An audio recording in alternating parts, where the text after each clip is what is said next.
উনি বলছে যে শাকিব খানের কি অবদান আছে? কি দেয় বছরে ঈদ পরব আসলে ১ টা থেকে ২ টা সিনেমা দেয়। কি অবদান আছে? সেই জিনিসটা আপনার কাছ থেকে যদি আমরা জানি। আমি বলব এই ধরনের কথা বা বক্তব্য যারা দেয় হয় তারা জেলাস, তারা সাকসেস কারো দেখতে পারে না, তারা বাস্তবতাকে স্বীকার করতে চায় না।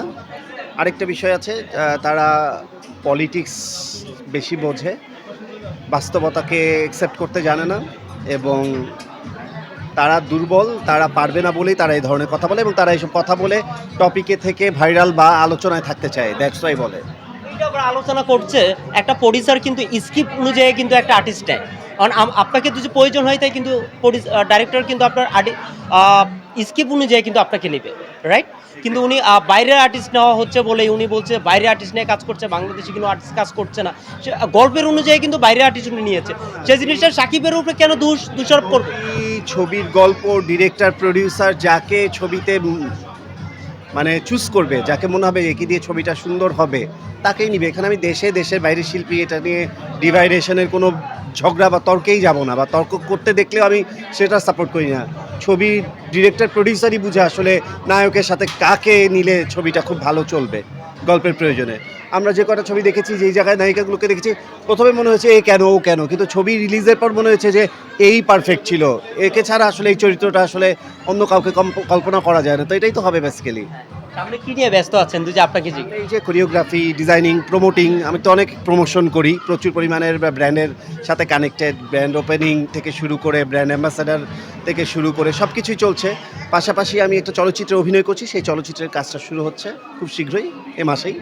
সো সেটা নিয়ে খুব ব্যস্ত আছি আর কি। এই যে ফার্স্ট টাইম আপনি সিনেমায় অভিনয় করার জন্য মুভ করছেন, মাথায় কেন আসলো যে আমি ওই ইন্ডাস্ট্রি থেকে একটু অন্য ইন্ডাস্ট্রিতে মুভ করতে সিনেমায়? ডিরেক্টর, প্রডিউসারের মনে হয়েছে এই চরিত্রটা অ্যাডলফ খানকে দরকার। অ্যাডলফ খান এটা খুব চমৎকারভাবে পোর্ট্রে করতে পারবে। সো তার ছবির গল্প, ছবির চরিত্র ডিমান্ড করেছে অ্যাডলফ খানকে, দ্যাটস ওয়াই অ্যাডলফ খান ওই চলচ্চিত্রটা করছে। কোন ক্যারেক্টারের জন্য অভিনয় করছেন যদি একটু শুনতে পারি আপনার কাছ থেকে? এটা তো সারপ্রাইজ, এটা বলে দিলে তো ডিরেক্টর, প্রডিউসার আমাকে বকা দিবে।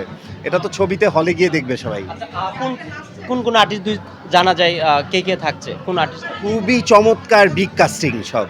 যেহেতু এটা বিখ্যাত নারী নির্মাতা নার্গিস আক্তারের ছবি, আর প্রডিউসারও বিগ কৃতাঞ্জলি চলচ্চিত্র, মানে চিত্রনায়ক মান্না ভাইয়ের প্রোডাকশন, তার বউ বানাচ্ছে শেলি কাদের আপু, আর নার্গিস আপা হচ্ছে ডিরেক্টর। এত বড় বড় দুজন ডিরেক্টর, প্রডিউসার কি বানাতে পারে বা কাকে কাকে নিতে পারে তো আপনারা বোঝেন। আচ্ছা, আপনি যে এই চলচ্চিত্রের একটি চরিত্রের জন্য তারা আমাকে ভেবেছে, এটা তো আমার জন্য অনেক বড় পাওয়া। আপনি একটা কথা বলেছেন, আমি প্রশ্ন না করেই পারছি না। নায়ক মান্না ভাইয়ের সিনেমা কি দেখা হতো? এই যে মান্না ভাইয়ের প্রতিষ্ঠান থেকে আপনি সিনেমা করছেন। ছোটবেলা থেকে বেশ কিছু ছবি আমি দেখেছি, অবশ্যই দেখেছি। শাবনূরের সাথে স্বামী স্ত্রীর যুদ্ধ থেকে শুরু করে লুটতরাজ, তারপরে অনেকগুলো ছবি আমি দেখেছি। এই যে আপনি বলছেন যে নায়ক, তারপর আরো কয়েকটা ছবি ছিল আমি মান্না ভাইয়ের ছবি দেখেছি, আম্মা জান। এই যে মান্না ভাইয়ের ঘরে থেকে যে সিনেমা করছেন কেমন লাগছে? তুই যে মান্না ভাই বেঁচে থাকতো আজকে তুই মান্না ভাইয়ের সাথে কি এমন কি বলার আছে যে কি বলতেন? ভালো বড় একজন শিল্পী ছিলেন, বড় মাপের, অনেক জনপ্রিয় ছিলেন। সো উনি নাই এখন, এই অভাবটা আসলে কখনো পূরণ হবে না। আমি তার বিদেহী আত্মার জন্য মাগফিরাত কামনা করি, সবসময় সে ভালো থাকুক, সে যেখানেই থাকুক। আর তার এই প্রোডাকশন তার ওয়াইফ ভাবি রান করছে, সে আবার স্টার্ট করছে। আমাদের সবারই উচিত তাকে সহযোগিতা করা। দর্শকের প্রশ্ন, এটা আমার প্রশ্ন না, দর্শকে বলছে যে নায়ক মান্না ভাইয়ের সিয়াম কবে ইন্ডাস্ট্রিতে মুভ করবে, কিন্তু সেই জিনিসটা তো যে আপনার কাছ থেকে একটু জানতে পারি। এটা আসলে একান্তই তাদের ব্যক্তিগত ডিসিশন, তাদের ফ্যামিলির ডিসিশন, ভাবির ডিসিশন, সিয়ামের ডিসিশন। এই ব্যাপারে আমি আসলে কিছুই জানি না। আপনাকে দুই যে অভিনয় তো একটু করি, মান্না ভাইয়ের অভিনয় আর শাকিব খান দুইটাকে নিয়ে একটু আপনাকে এই দুইটা একটা প্রশ্ন নিয়ে করব। দুইজনের অভিনয় পার্থক্য বলা হয় না, মান্না ভাই আর শাকিব খান দুইজন কি কেমন? দুজন দুই টোনের, আর সময় বদলে গেছে। সাকিব খানের আগের অভিনয়ের সাথে আপনি এখনকার অভিনয় কোনো কম্পেয়ার হবে না। মান্না ভাই সেই সময় একরকম অভিনয় করতেন, যদি এই সময় বেঁচে থাকতেন সে আরেক রকম ক্যারেক্টারে অভিনয় করতেন। সময়ের সাথে সাথে সব কিছু চেঞ্জ হয়ে যায়। 5 বছর আগে সাকিব খান তাও অভিনয় করেনি যা এখন করছে। সো অভিনয় সময়ের সাথে সাথে চেঞ্জ হয়, গল্প চেঞ্জ হয়, প্লট চেঞ্জ হয়। সো এখানে কারোর সাথে কারো তুলনা হবে না, দুজনই গুণী অভিনেতা। কই কই গিয়েছিলেন আজ? হুম কোন কোন জায়গায় গিয়েছিলেন আজকে? আজকে যে বাসা থেকে বাসার পান্তা ভাত খেয়ে বেরিয়েছি, সেখান থেকে প্রথমে গিয়েছি এফডিসিতে, শিল্পী সমিতির প্রোগ্রাম ছিল। সেখান থেকে এখানে এসেছি, এখানের বিশেষ অতিথি ছিলাম আমি। এটা অ্যাটেন্ড করেছি। এখান থেকে যাব একটু 21শে টিভি থেকে যাব একটা বিয়ের প্রোগ্রামে। এই তো।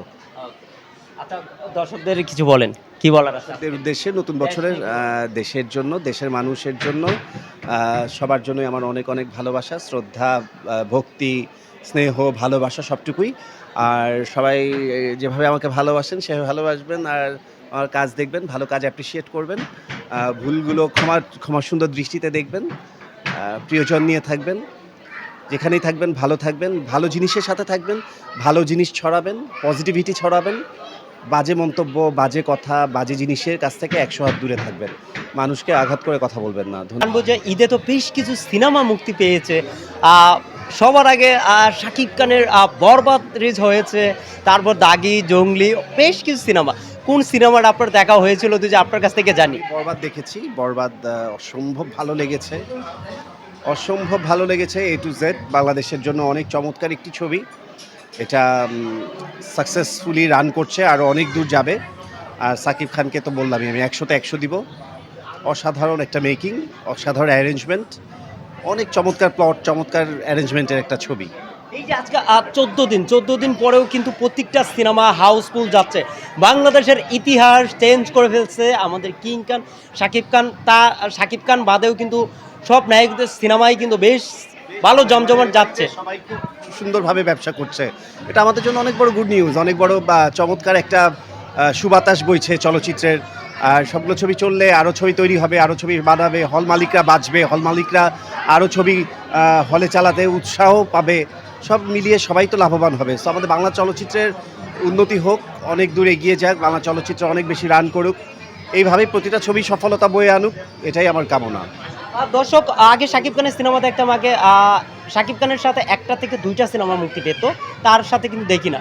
কিন্তু এই ঈদে আমরা দেখি যে বেশ কিছু সিনেমা কিন্তু মুক্তি পাচ্ছে, সেই জিনিসটা দেখি 6টা 5টা করে মুক্তি পাচ্ছে। সেই জিনিসটা কেমন দেখবেন আপনি? আসলে সাকিব খান তো একটা আলাদা মানে একটা আলাদা ব্যক্তিত্ব, আলাদা একটা, তার ছবির সাথে কোনো ছবি মিলবে না। বাকিরাও সবাই চায় ঈদে ছবি আনতে। তো সবার জায়গা থেকেই সবাই চেষ্টা করে, ছবি বানায়, ছবি ব্যবসা সফলতার চেষ্টা করে। তো সাকিব খানের মতো সাকিব খানের ছবি চলবে, বাকিদের ছবিগুলোও চেষ্টা করবে, বাকিরাও কেউ কেউ সফলতা পাবে। সব কিছু মিলিয়ে আলটিমেটলি ইন্ডাস্ট্রির লাভ, আমাদের তারকাদের লাভ, সবাই যার যার জায়গা থেকে অনেক বেশি সাকসেস পাক, এটাই তো সবচেয়ে বেশি বড় চাওয়া আর কি আসলে বেসিক্যালি। কালকে একটা আর্টিস্টের ইন্টারভিউ দেখেছি, আমি আর্টিস্টের নামটা বলবো না। সে